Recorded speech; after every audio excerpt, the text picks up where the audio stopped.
menjadi klien harus dijaga kerahasiaan dan tidak boleh disebarkan kepada pihak lain yang tidak berkepentingan. Jadi siapapun itu nggak boleh dikasih tahu. Terus ada juga asas kesukarelaan, yaitu di mana siswa harus mengikuti kegiatan atau menjalani layanan konseling atas dasar kesukaan dari hati, bukan karena paksaan. Jadi kakak di sini tidak akan memaksa kamu. Dan yang terakhir ada asas keterbukaan, di mana siswa yang diharapkan atau putri bersikap terbuka dan jujur dalam memberikan keterangan dan data mengenai dirinya, sehingga persoalan dapat membantu dengan lebih tepat. Jadi putri di sini nggak boleh ada yang disembunyiin atau dibohongin, harus jujur. Baik kak. Oke. Halo Putri, bagaimana kabarnya? Kita bisa ketemu lagi ya buat ngobrol. Iya kak, cuman aku akhir-akhir ini rasanya kayak sumpek aja sih sebenarnya. Sumpah, wah kenapa tuh kalau boleh tahu? Banyak tugas atau ada hal yang bikin kamu kepikiran?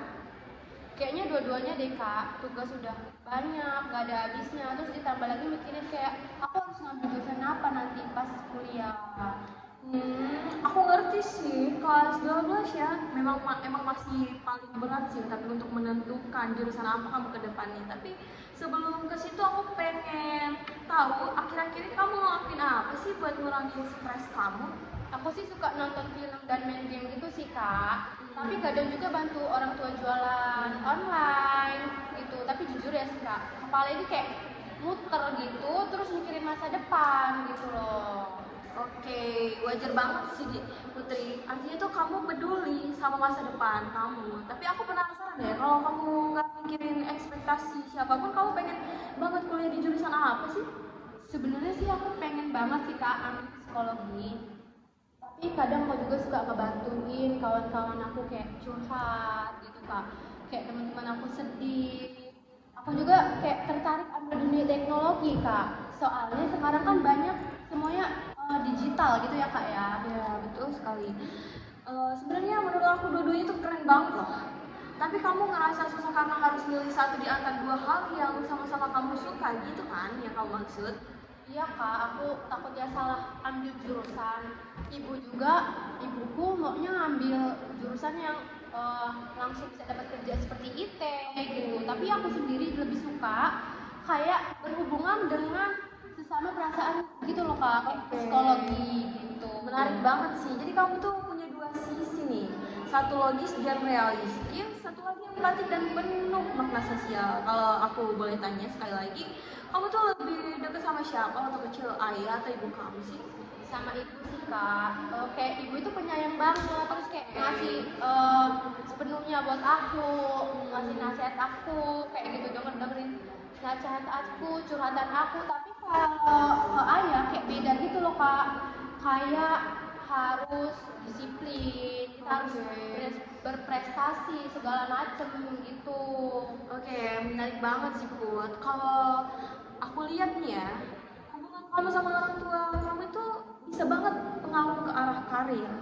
Kamu tumbuh dari figur ibu yang sangat penyayang, yang membentuk sisi empati kamu, dan figur ayah yang menekankan tanggung jawab serta prestasi yang membentuk sisi logismu. Jadi wajar banget sih kalau misalnya kamu punya dua dorongan karir yang berbeda. Oh gitu ya kak, aku pikir cuman aku doang yang aneh gitu loh kak.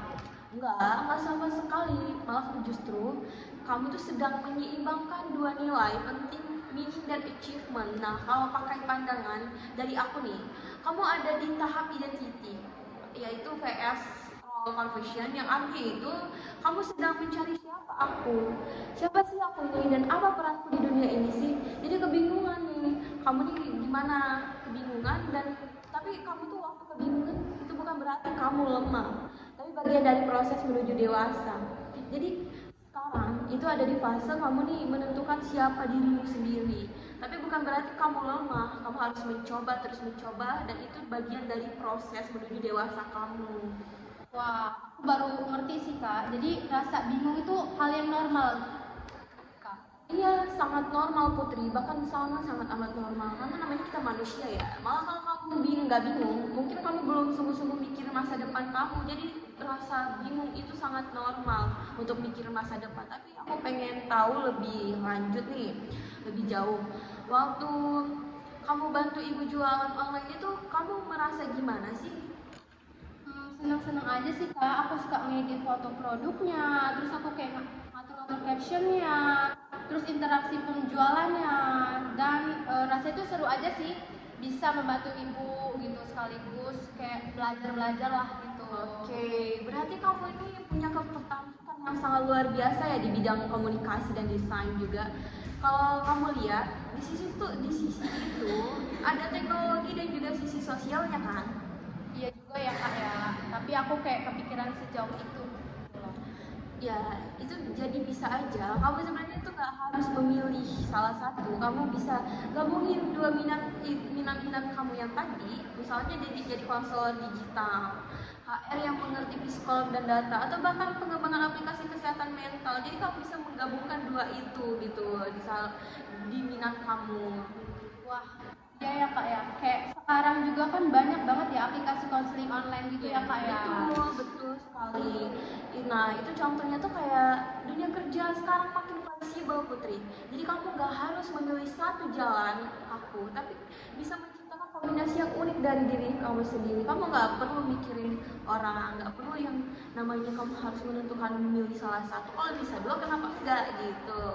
Aku jadi agak tenang sih kak, cuman kadang aku takut kayak salah pilih jurusan, kadang tidak sesuai ekspektasi orang tua gitu. Wajar, itu aku wajarin banget sih, soalnya aku paham banget gimana rasanya. Tapi coba pikir gini deh, Putri, kalau kamu terus nurutin ekspektasi orang tapi kamu sendiri gak bahagia, apa itu bisa disebut sukses, Putri? Kayaknya nggak juga ya kak ya, karena aku bakal ngerasa kayak kosong gitu, nggak ada motivasi dari keluarga karena tidak mengikuti kemauan mereka gitu, kayak kosong, nggak ada nasihat atau dorongan gitu dari mereka. Betul sekali, jadi rasionalitas tanpa makna itu dingin, tapi makna tanpa arah juga bisa bikin tersesat, Putri. Jadi tugas kamu sekarang adalah menemukan titik tengahnya antara itu. Kalau pakai istilah lain kayak yang pernah aku pelajari, Erikson itu kamu sedang belajar membangun identitas yang autentik, bukan sekedar meniru keinginan orang lain gitu.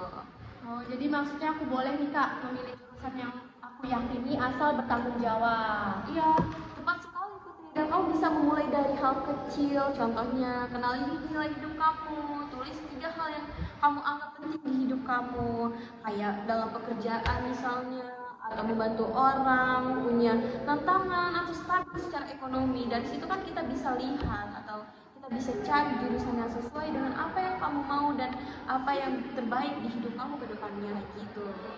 Oke deh kak, aku bakal berusaha kayak tulis di buku-buku, kayak aku bakal semuanya pelajarin gitu. Oh, bagus, bagus sekali, aku dukung. Tapi sebelum kita tutup nih, aku pengen kamu renungkan satu hal deh di hidup kamu. Kalau kamu bisa lihat diri kamu 10 tahun ke depan, pekerjaan seperti apa yang bisa bikin kamu bangun tiap pagi dengan semangat? Mungkin aku bakal jadi orang yang bisa bantu orang lain ya kak lewat teknologi. Betul. Entah itu dari aplikasi edukasi atau from curhat lainnya gitu. Oke, luar biasa banget Putri. Jadi itu artinya kamu udah mulai menemukan, pelan-pelan mulai menemukan makna dari pilihan kamu. Kamu mulai terbiasa dan menentukan apa yang kamu mau. Hari ini kamu udah melangkah besar banget loh dari yang sebelum-sebelumnya. Dari yang bingung total sampai sekarang kamu udah mulai punya arah buat membangun hidup kamu ke depannya. Wah, makasih banget ya kak. Rasanya hari ini kayak plong banget udah mencurhatkan isi hati aku, bingungan aku. Makasih banyak kak. Sama-sama Putri, aku juga bangga banget sama kamu karena kamu udah berani terbuka dan refleksi sama aku. Jadi kalau aku juga udah mulai bangga sama kamu. Aku bangga banget sama kamu apa atas achievement yang kamu dapetin, proses step by step proses yang udah kamu iniin. Aku kayak melihat kamu udah wah bagus banget Putri. Jadi sekian, terima kasih banyak Putri.